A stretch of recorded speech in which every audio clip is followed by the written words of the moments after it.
Hi guys, Alex here. Welcome back to Girl Talk. I've got a little bit of mess and a little bit of drama today for you guys. First, we're going to go ahead and start off with our beauty update. A lot of drama has been going on in the foodie verse. It might not be as apparent on the surface, but what's going on underneath that? We have some community tabs to discuss, as well as a new video, including one talking about her journey on the plane, as well as a look at the Kuwait Towers and her time with Salah. What's really going on? And then we're going to switch gears and go into the Amberverse. This section is going to be a little bit brief, but we're going to discuss her new video where she talks about struggling on keto. This may be the end of the keto journey, but at this point, does she even have the option to stop it? We'll discuss all that and more coming up on today's edition of Girl Talk. Let's just get right into it.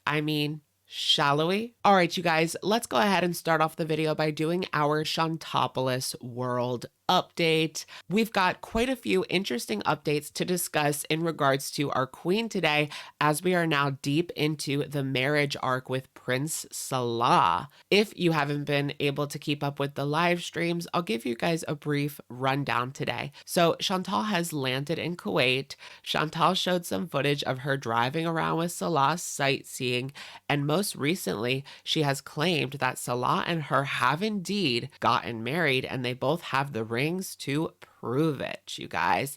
A lot of the videos that Chantal has been uploading recently have been very, very dry, not revealing much at all about her current situation and leaving more of a breadcrumb trail, little nuggets, if you will. The videos leave a lot of rumor and speculation to discuss, while answers and or content is clearly lacking. But I guess that is the MO of our queen these days. There has been a lot of discussion in regards to the future of her channel, right? She really did a 180 this past month when she went from 3 live streams a day to a handful of videos a week. It's a big change, but I think she is betting on the shock factor of the situation as a whole to carry her along, but that is only going to last so long, and then what? When you rely so heavily on shock value, you end up in this cycle of always having to one-up yourself, and Chantal was really struggling there at the tail end of the He Who Must Not Be Named saga when we entered another phase of eating and edibles. As Sir Eric Cook once said, no one cares. But alas, no need to dwell. We are in the midst of a major foodie beauty storyline right now, folks. So sit down, grab a bag of Skinny Pop, because our queen is raging on her honeymoon. So the first ragey community tab post came yesterday after a video was uploaded by Perfectly Imperfect talking about Chantal's financial woes, which, mind you, Chantal has shared that in the past. This is not new information. She has made it clear many times, and it has been pretty obvious that she is not the best at managing her income. That's straight from her lips. Remember during the summer when she had the audacity to ask her viewers for money when there was a storm and she lost power? This being after bragging many times about her sizable income. So Perfectly Imperfect's video highlighted that because of her past financial woes, it says on the Canadian website, I checked myself, that you, quote, may not be able to sponsor Salah to live in Canada. So it doesn't say it definitively, but y'all know how these things go. It does seem unlikely that she would be able to sponsor Salah for citizenship. Does that throw a wrench into their plans? Well, Foodie Beauty clapped back with this community tab post. Hi, I see some hamsters are posting my past financial business online, probably trying to get me to react, and I will, by saying, please keep trying, because again, I am not ashamed of my past. My husband, emphasis on husband, and I are fully aware of one another's situations. One's past isn't important.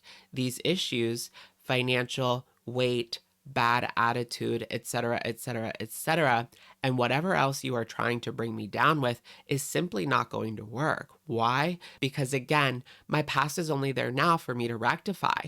All of these problems listed can and will be fixed. So they can and will be fixed. And she did mention weight. Does that mean she is on some sort of journey right now? We will get into it more later, but Salah is surely taking her all around the city, and our girl is definitely walking a lot. Love to see it. So what do you guys think of this situation? I have heard that Foodie has stated that Salah has relatives that can sponsor him here in Canada. I'm not in Canada. Everything will be fine. Chantal is definitely telling him the truth about her past, right? Right? Anyways, I wish the best for our happy couple. If he wants to come to Canada, I hope that that works out for them. They've come so far now. How could they realistically maintain a marriage from so far away? Okay, so we also have some updates from Instagram. Chantal posing with her new husband, showing off her new ring, which has been a major talking point as well in the community. I have heard people saying the gold doesn't look right, but I have also heard people saying that the gold is more gold colored in that part of the world. It is purer. Personally, I don't know a thing about jewelry like at all, but alas, people have been talking about these Instagram pictures, saying basically that they are standing kind of far apart. It seems like they are distant in a way, but our girl clapped back again, including using her favorite line, "Stay mad." I apparently need to educate some ignorant people on an important cultural custom in Kuwait regarding public behavior. Aw, stay mad. I have to give it to her. This does make sense. She included a picture in the community tab saying that intimate displays of affection between men and women are also frowned upon in Kuwait. I do wonder again if she is going to stay in Kuwait for 3 months. That was her initial plan, right? And will she continue to support Pete's? I want to stress, I don't think that she has to support Pete's. It's just a question I have. What will become of Pete's? That has become a major talking point in the community. And who really knows at this point? I'd be worried she won't pay rent on the villa while she's over there. Or maybe the mysterious source of income she keeps teasing will come in clutch. Either way, I think it's safe to say that even while on her honeymoon, she is stewing and watching React channels. So let's briefly discuss the new upload. This one was basically about her travel experience. It was one of those infamous flying fat videos. I've seen this done multiple times by multiple people. It's always quite interesting to me. First, I wanted to discuss the fact that she keeps plugging King Beezer's channel, Salah's channel, and I just wonder because he hasn't posted in a year and he hasn't said that he has any intentions of coming back. So I just wonder why. Anyways, she has on the new sugary sweet persona. She says that she is very spontaneous and she loves having a crazy life, doing things that others would not. Mentioning her time in Katimovic, for example. She says that she was worried, especially before Cuba, that she wasn't going to be able to fit on the plane, but she carries more weight in her front and not on her hips, so she just needed a seatbelt extender. The video was pretty much what you would expect: anxiety, seatbelt extenders. She says that she was able to use the bathroom fine on the plane. She talks about the golf cart that people had questions about in the Qatar airport. Now, that airport, she clarifies, is actually huge, and it really is. It's huge. Chantal lucked out because no one sat next to her on the plane, claiming that she never has to buy 2 seats. And I initially thought I was going to end the Shantopolis World update there, but we have yet another update from Foodie, a new video entitled Kuwait Towers Bees. So I thought I would throw that in there. You know, you always have to be up to speed when it comes to covering Chantal, right? So we are right up to speed. We've seen the Instagram pictures, now experience the video. Salah could really be good for our queen. He's getting her some much needed physical activity, that's for sure. Gorgeous, gorgeous, gorgeous. The towers, I mean. Everything she has shown has been super nice. Not much to say, but neither does Foodie. So, I mean, she is an unproblematic travel vlog channel now, you guys. They talk about how it gets so hot in the summer you can boil an egg on the street. And Chantal says that she will only go in the winter. Check out this awkward interaction. Honey, Yes? I think we should start a new life under the sea. What do you think? Oh, why not? What a good idea. Yalla. Let's get started. Salah tells us more about Kuwait. He seems like a natural at this vlogging thing. They get some fish at the end. It's a mukbang sitch type deal, but not really. She gives us a close-up of the ring, revealing details I haven't seen before. And then they go out again. Salah is really wearing her out, keeping our girl busy. They talk about how Foodie likes malls and crowded places, and Salah jests he likes empty places so that he can kidnap someone. It was a joke. And that's it, guys. Quick video review for you all. No answers, just more questions. Anyways, moving right along, let's get into some drama. A quick drama video recap surrounding Amberlynn. A lot has been going on in the world of Amber. A lot and nothing at all, it would seem. She started off the day yesterday by posting on her community tab, "Is it weird that I think Kaya Simons is super adorable, LOL?" Kaya being a YouTube channel known for talking about the goings on in Shantopolis. I do find it funny that Amber is keeping up and even liking foodie beauty discussion channels, but I digress. What do you guys think about the aforementioned community tab post? I don't know. It just feels a little bit disrespectful to wifey, but keep them coming, girl. We don't know the inner workings of their relationship. Maybe this is normal for them to have other people. Okay, that's always been a rumor, but you know. Let's go ahead and discuss her new video where she admits to hating keto. So this video, Amber is finally posting November videos. The last video was before Halloween. Now this one is after. She starts off by discussing keto flatulence, saying she is not having that issue and that her stool is a little looser, actually.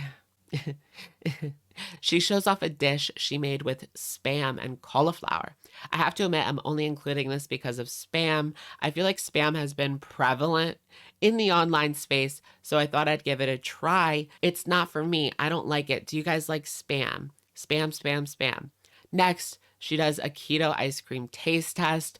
Girl, I kid you not, she bought 5 pints of keto ice cream at 640 calories a pint. Now, there's nothing wrong with a little treat every now and again, but it does seem a bit excessive. 5 pints, and you know that ish is expensive as hell. Even if it is keto, it doesn't present the best message to her audience. Like, do y'all get what I mean? She knows people are going to be like, girl, why? And she took the seal off all of the ice cream, so dang, how long are they gonna last? She takes only 1 or 2 bites of all 5. Towards the tail end of the video, Amber sits down for an honest discussion regarding her keto journey. She is struggling, having to cook every meal because she was used to ordering takeout a lot. In the last reaction posted on Friday, I believe, I thought to myself, something is off in this video. And then she posted that TikTok that we watched on the live stream, eating cookies and crying. So I wonder if keto is already over. It wouldn't be the first time that she had already quit something and the vlogs just weren't up to date.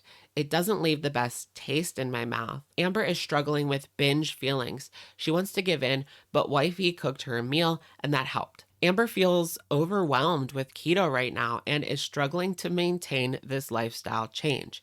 Amber is conflicted when it comes to what she should do. She works through her ED with a psychologist, and that kind of conflicts with the keto recommended by the lipedema specialist. She also feels more swollen because increased sodium, possibly. With keto being so restricted, it could trigger her, but she was told not to restrict so much in order to improve her relationship with food. So she's going to talk about both situations with both doctors. With her doctor and then her psychologist as well.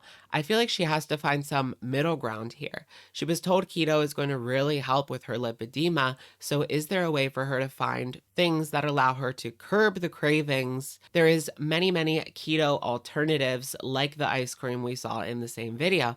That being said, she really needs to work with her doctors because it feels like with all her medical issues right now, if she doesn't stick with something and get that weight down, it could end up being too late. It's hard for me to say it, but it feels like we are close to that moment moment. Something could happen at any time, leading to another bedbound moment, and things could really go downhill from there. I really think she should give this keto a few more weeks at least. Maybe she will find a way through these weak moments before it's too late. All right, you guys, that's going to be it for today's video. Let me know what you guys think in the comments down below. And I will, of course, catch you guys in the next one. Bye, guys.